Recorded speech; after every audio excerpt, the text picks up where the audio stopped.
name is Samantha Miles, and by that wonderful introduction, I'm the new executive director over at Florida Tech for Vertex.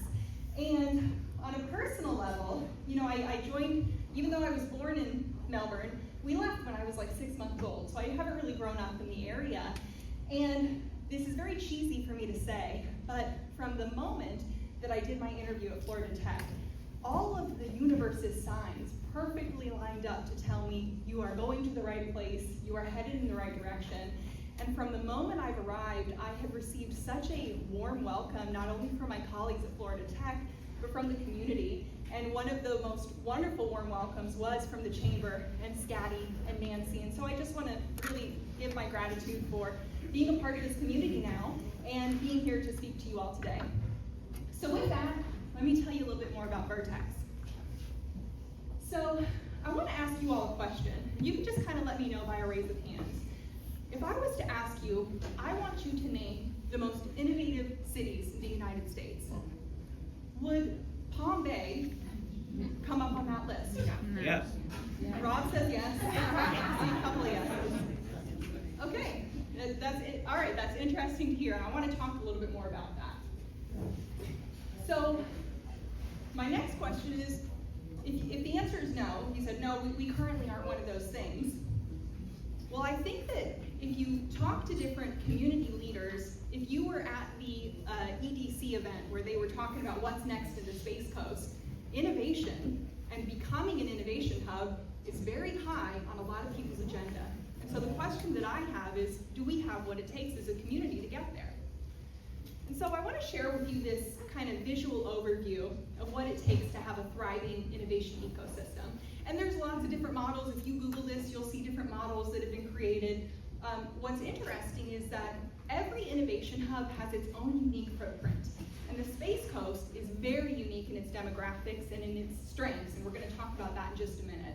But I think what I want to point out here is that if you look kind of in the center here, you've got these key players.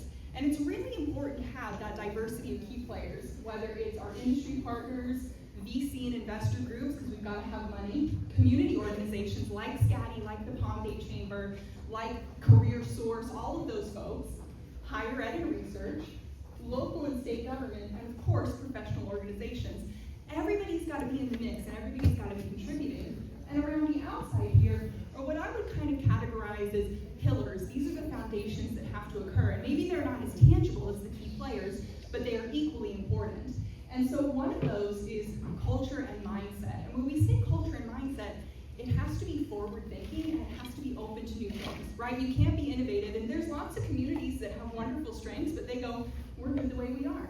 This is how we've always done things. We don't need to change things up. We've got our pillars.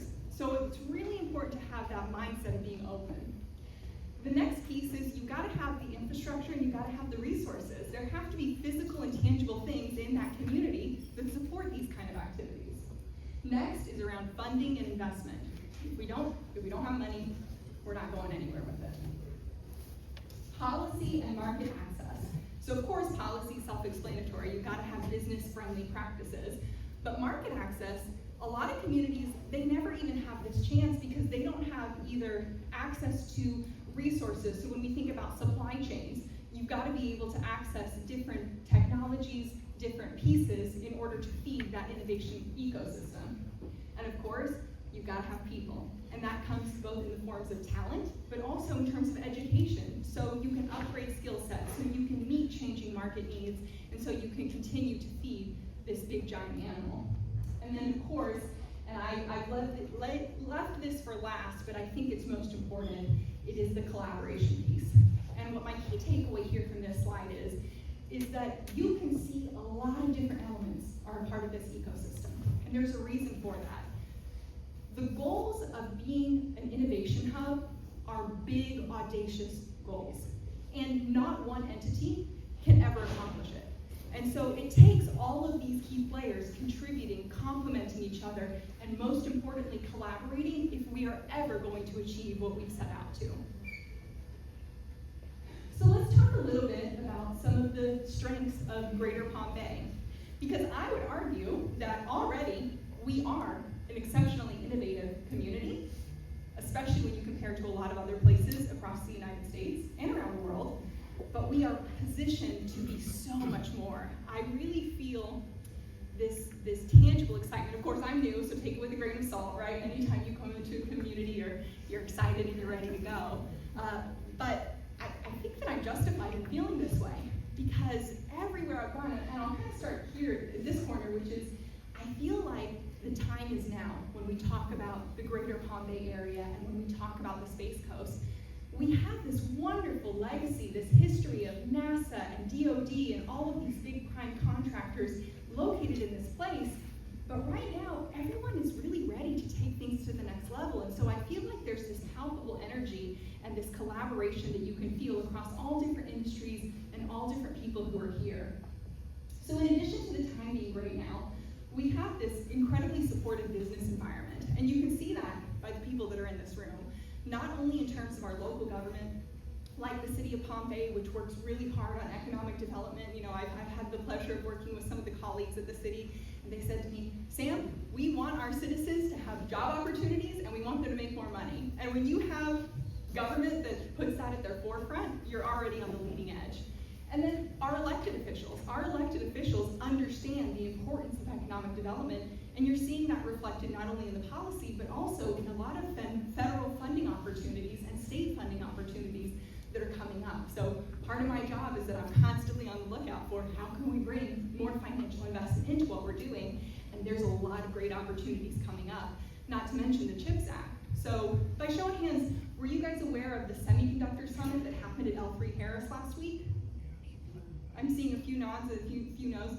This is a big deal, guys. So this semiconductor industry and the opportunities that we have on the Space Coast, keep your ear to the ground on this, because there's a lot of great things happening here, and bringing industry in this particular space back to the United States, and particularly here where we live, there's going to be tons of opportunity there. So we also have this growing innovation infrastructure. There are a lot of wonderful things that already exist. There's a lot of innovation that happens here behind closed walls, right? So it's owned by L3 Harris, or it's owned by Renaissance, or different organizations. But Vertex is a prime example of this. So Florida Tech has recognized that we need to provide more access to advanced technology to not just our direct community. We need to broaden out. We need to serve smaller businesses who want to have access to this technology and this equipment. We want to make sure that we're open and that we're serving the community, we're serving industry needs. And beyond just the actual investment in these things and creating new spaces is also circling back to that collaboration piece. So I think many of you are familiar with Groundswell. So it's really important for us to partner with those existing organizations. So for example, if I'm going to put in a big order for 3D printers, we talk to Groundswell and we say, what do you guys have? We won't buy the same thing that you have. Instead of us duplicating needs, let's complement each other. And so we have to complement in order to maximize those resources to best serve our community. And that's all happening here. All of those conversations are already happening. Now the next piece is our thriving high-tech sector. So you all know this. I'm not saying anything new that you don't know. But when you have companies like L3 Harris, like Rogue Micro Devices, that's a really strong foundation that not a lot of communities have. And then we have that skilled workforce and job creation, which I've already alluded to. And the thing I want to end with here is our location and our quality of life. When you compare us to, let's say, Silicon Valley, our cost of living is so much lower, and I would argue that our quality of life is a lot higher. One of the things that drew me to this area was that we are a beautiful coastal town where you don't have to sit in traffic for an hour to drive 15 minutes, right? You have beautiful housing available, and well, it depends, right? Depends on the bridge and the time of day, right? But compared to like San Francisco, right, where you think, or Boston or Austin, you know, there are these huge metropolises. So to have this combination of what I would consider to be somewhat of a small town feel, local restaurants, local businesses, and to have the types of companies that we have, to have the types of career opportunities, to have the types of opportunities for upward momentum in your own financial situation, that's very unique. And the other thing that I like to add to it is there's lots of different hubs, but not a lot of them have the beach, you know? So it's a very unique selling point. So we've really got something special here. And I think that we're just right at the precipice of exploding it. You know, no pun intended with the rocket launches. So let me kind of share with you a little bit more specifically about what is Vertex. So that's our big logo, and we were really intentional on choosing what that is, because that's kind of an artistic interpretation of a parabola or an actual vertex. So if any of you are mathematicians, that will look very familiar to you. Because really, a vertex is a junction where things converge. It represents breakthrough and possibility, because a vertex goes on to infinity in math. And so we were really intentional in choosing that, and that was the idea that we had. And the two words that I think are the most important in terms of Florida Tech's Applied Innovation Hub are applied and hub. So let me start with applied. So when it comes to the activities that we want to do, we want to make sure that we are complementing what's going on in the community and complementing what's happening in Florida Tech. And so there's a big difference between fundamental research and applied research. And so everything that we are focused on is going to be having real world impact. And hub, of course, is bringing people together. There's lots of room for everybody at the table, and our hope is that we can really be that convening power to give folks access to this technology and to bring people together so that we can work towards that shared goal. And as Nancy mentioned when she introduced me, I think many of you will be familiar with the building. It looks a little bit different now if you go on the inside. We've redesigned some of our labs and some of our spaces to make them a little bit more industry facing. But we are not replacing CAMID in any kind of way. CAMID is still very much a part of Vertex because manufacturing is so important to what we're doing here on the Space Coast. And so CAMID is still very much a part of Vertex. And this is just a new and expanded version with a lot more investment and a lot more empowerment from the university to really prioritize our industry partners. And we have 3 core integrated focus areas. So this is what we tangibly do at Vertex now. One is research and development, and so that can either be sponsored through government or sponsored through federal or state grants. It can also be corporately sponsored.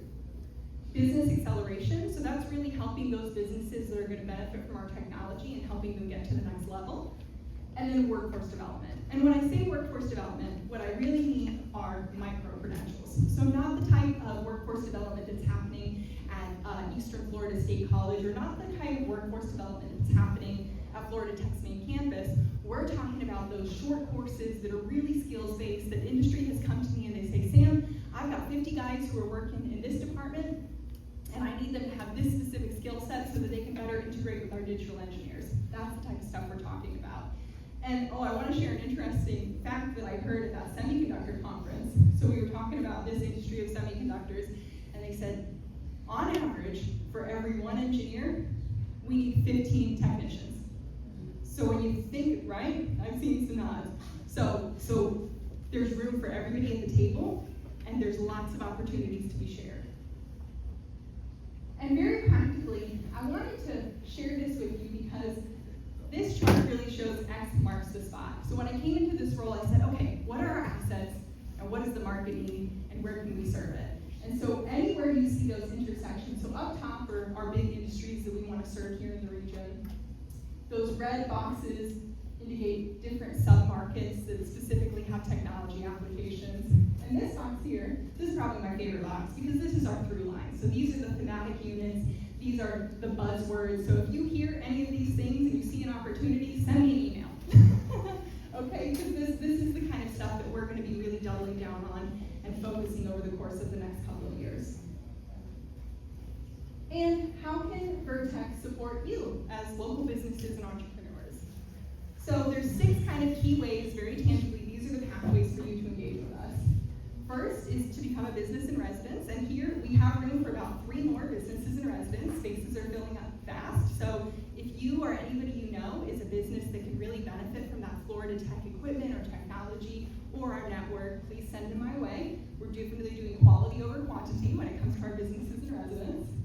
You can utilize our equipment. So we have a lot of additive patented technology, so 3D printers, but very advanced 3D printers. So I'm not an engineer, my background is in higher education, and so I'm drinking from a fire hose trying to learn how all this technology is applied. But for example, we have a metal 3D printer, we have an N-script machine which prints microelectronic devices. Each of them is worth about $1 million, and so if you're a small business and you need to prototype using this equipment, that's a huge barrier to entry. But instead, you could come to Vertex and use that equipment, and we can get you set up with that. You can contract us for research and development. You can engage in our workforce development programs. You can apply to become part of our accelerator program. So we've got a couple that are happening now, and if you're interested, I'll be happy to share more with you. I'll be around after lunch. But we're also, I don't want to spill the beans too soon, but we're going to launch some new accelerator programs, so please stay tuned for that. And then of course, we have some really great facilities and some nice venues, so that's a really easy way to engage as well. And the final thing that I want to share with you, March is very clearly a poppin' month, and we're also doing something on March 28th. So it's a good thing I'm a giant. Don't use this. I got a text about 30 seconds before I went on stage that our marketing team changed the website, so don't use my QR code. But if you are interested and you want to learn a little bit more about what we're doing, please come to our event. We have a big showcase event that's happening on Friday, March 28th in the afternoon from 2 to 5. We're going to have different booths with all of our partners on display. We're going to, sorry about that, thank you. I'll find the lid for you in just a second.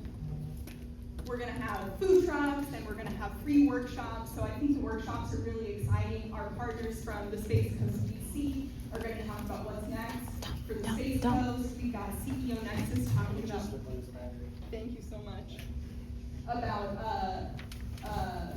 foundational funding to scale your business. We're going to have, if you're interested in SIBRs, so grants that help support research and development, and then navigating government contracting. So it's going to be a really great event. We hope to see you there, and likewise, if you know anybody who might be interested in attending, please let them know. So I think that's all I got. Perfect. All right, thank you.